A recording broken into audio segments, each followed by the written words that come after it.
Good evening and thank you for joining us tonight. I'm Zach Barrett. And I'm Robin Tinker. The search is on for a suspect in a deadly shooting in Marion. It happened late last night in the 300 block of West College Street. 30-year-old Michael Reed was found there with several gunshot wounds. He died a short time later at a hospital. Now Marion police have named a suspect in the crime. They are looking for a Queensboro man, Jack Thomas Jr., as a possible suspect. He was last seen driving a maroon Chevy pickup. Anyone with information is asked to call the Marion Police Department. Lil Wayne may not be as popular in Carbondale after last night's performance. Students took to their Twitter accounts hashtagging Find Lil Wayne after the rap star performed less than a half hour at the local club Levels. After arriving in Carbondale hours late, the star took the stage and performed 4 songs. Some students were not happy considering ticket sales range from $50 to $125. Students were still complaining later today, hashtagging Wheezy Aftermath. Levels owner Greg Knob replied, he did put on a great show and was crazy while he was on stage, but then he later said, we have a promise to make this up to everyone. An El Dorado man is charged with the murder of his pregnant girlfriend. Southern Illinois prosecutors are charging the 56-year-old Roddy Black with the death of his 28-year-old pregnant girlfriend, Letitia Redelberger, and her unborn child. On Monday, the Saline County prosecutor said Black is facing 3 counts of first-degree murder and 3 counts of intentional homicide of an unborn child. Both Black and Redelberger are residents of El Dorado. Well, Robin, we had a little warmer day today, but it was still kind of windy. It was messing up my hair. Yeah, that's right. And now we're going to get a quick look at Courtney from the weather. Well, it was very windy out there, and I'm sure if you fixed your hair at all, you probably gave up towards the afternoon hours. Unfortunately, even though there was some sun peeking through the clouds, I'm sure you saw those clouds rolling in, and they're bringing in some showers tonight and possible thunderstorms. So keep your fingers crossed that the most it is showers, but there's a possibility for thunderstorms, and by morning 50 degrees as those showers continue. But look at that sun by midday tomorrow, and as you can see, for the rest of the week, there's a possibility of more thunderstorms, and I'll be telling you more about that in my full forecast. Lawmakers want more details from the governor about recent cuts to social services and public health. Governor Bruce Warner closed a $1.6 billion gap in state funding with the reductions. Illinois House members now want a list of program cuts and procedures used to make those decisions. The Budget Oversight Panel was created by House Speaker Michael Madigan after Governor Warner took away $26 million for social services. Democratic State Representative Fred Crespo says the governor's purpose wasn't clear and more details will enhance next year's budget. With the SIU school year coming to an end, recruitment for high school students is high. Evening Edition reporter Carrie Ligon has the story. Many colleges have career days, but do they actually fly students down for the event? The SIU Aviation Department does this every year for their career day. We bring the students in, we let them tour the aviation facilities, we have lunch with the students, we have a panel discussion during the lunch where United Airlines employees will speak to the students and provide them with career advice.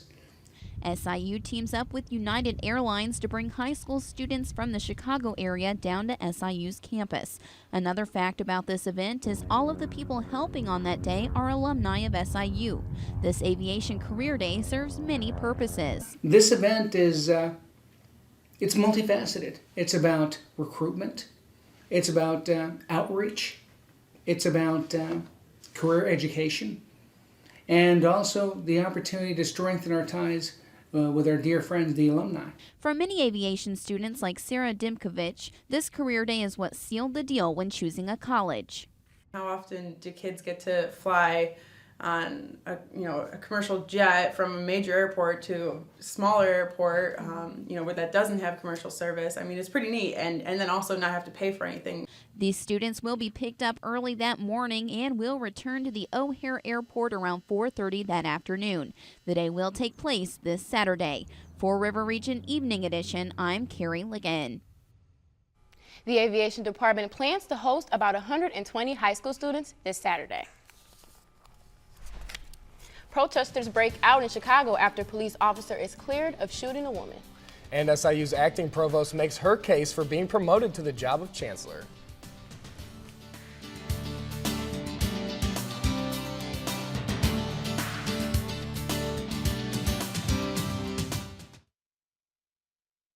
Qualifications for the job. First up today was SIU's acting provost and vice chancellor for academic affairs, Susan Ford. The public forum featured a panel who asked Ford about her plans. Ford told the audience SIU is vital to the entire region, and she's going to emphasize that if she becomes the next chancellor. Administrator of the Drug Enforcement Administration, Michelle Leonhardt, has stepped down. Leonhardt ran into her own troubles lately. In the past, she has angered the administration for resisting enforcement on marijuana.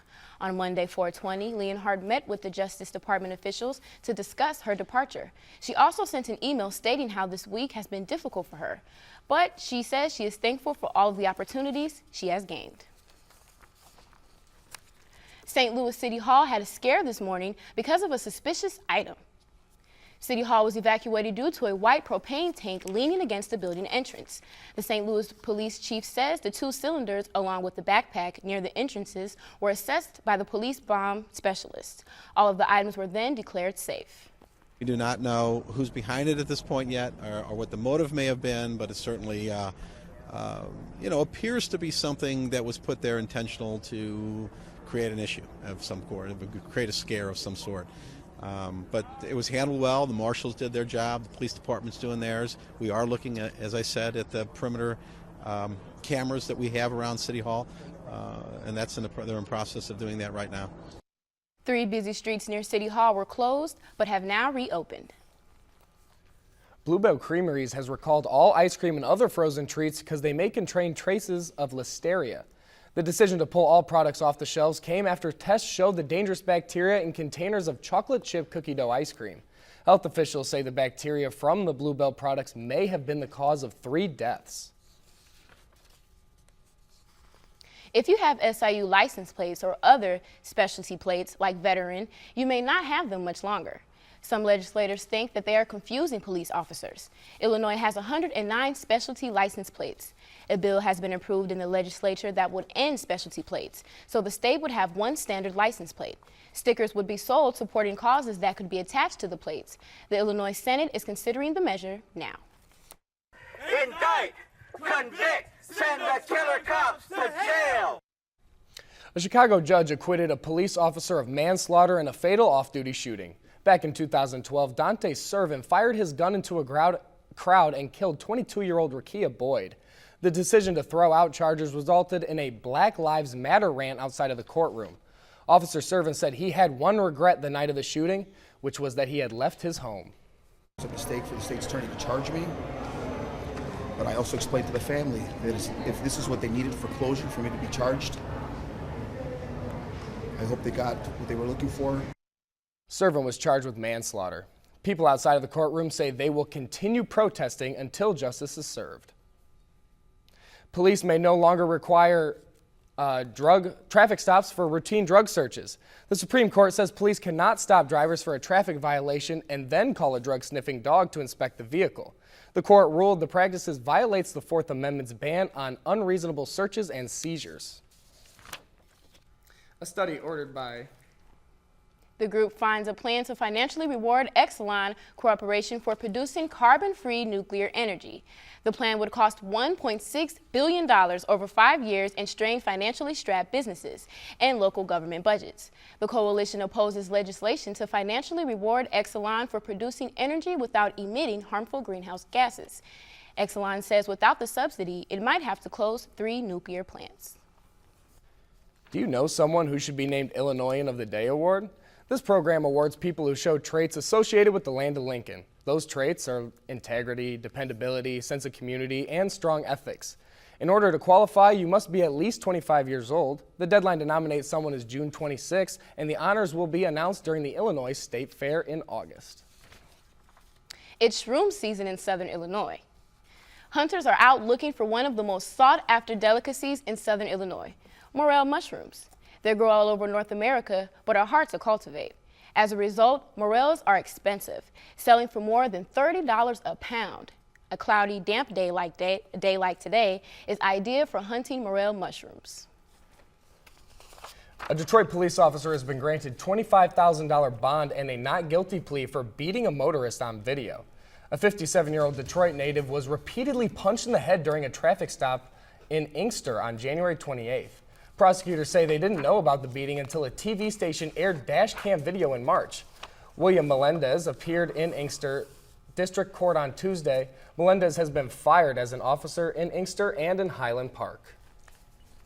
Well, Robin, it would really be nice to see a little more sunshine out there. Courtney's forecast is next. And stocks closed mixed this afternoon. Catch up on all the day's nightly business report at 5:30.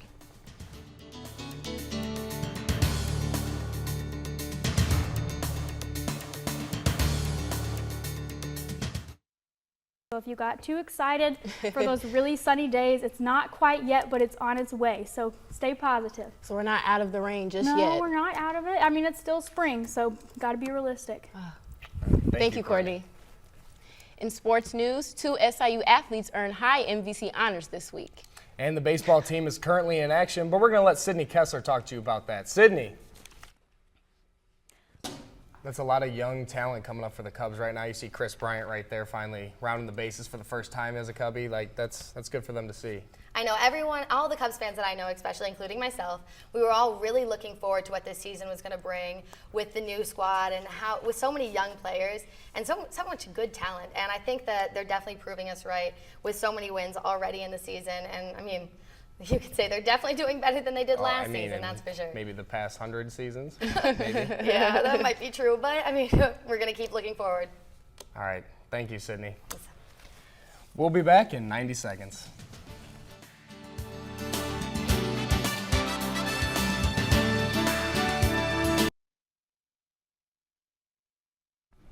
Here are some of the stories making news in the days ahead. We'll have the latest on the search for a suspect in the shooting death of a Marion man. Tomorrow is Earth Day, and we'll cover the events around Carbondale and the SIU campus. And a candidate for the athletic director interviews on the SIU campus tomorrow. Join us Monday through Thursday at 5 for River Region Evening Edition.